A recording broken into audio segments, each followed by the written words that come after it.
Writing task 2, the essay. When you're about to write the essay, start by looking at the question. What I like to do is underline the key words, the most important words, so I can quickly remember what the question is all about.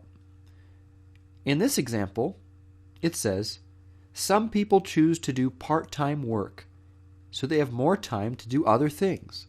Do you think the advantages of this outweigh the disadvantages? See how I underlined part-time work? Because that's what the essay is all about. I also underlined advantages outweigh the disadvantages. So I can quickly see this essay is about part-time work, and if its advantages outweigh its disadvantages. Then I brainstorm both sides of the issue.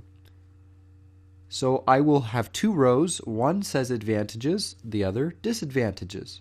And then I will just list as many things as I can. So for advantages, I thought about more time. If you do part-time work, that gives you more time in the day.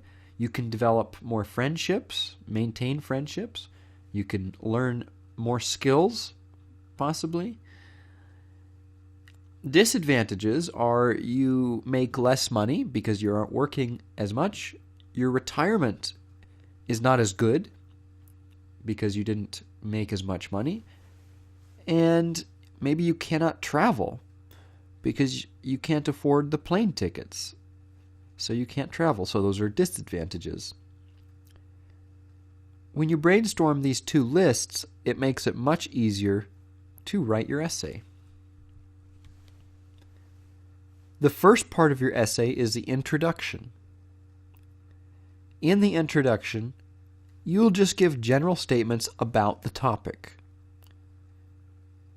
And you can even paraphrase statements given in the question.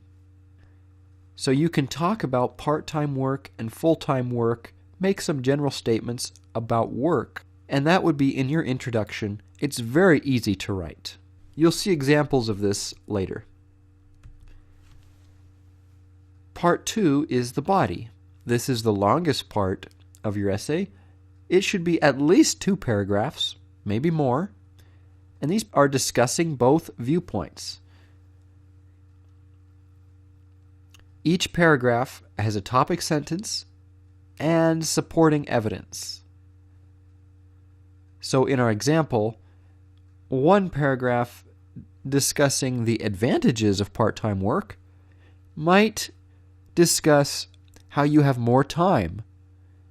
And my supporting evidence could be you work less hours, so here are all the things you can do. You can volunteer.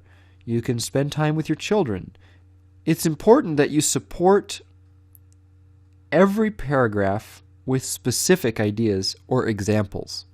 You could think about examples in the world or in your own life.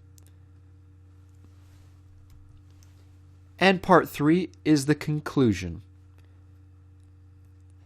Here you just summarize the main points discussed in the body. And you can offer a solution or prediction or point of view. Just remind people, what is your point of view? What is your opinion? Tell them what you think might happen next, or give them some kind of answer. This is also a short paragraph, very easy to write. And that is all. That is the essay. It's just 3 parts: your introduction, your body, and your conclusion. With a bit of preparation at the beginning, underlining and brainstorming, you should be able to write your essay simply.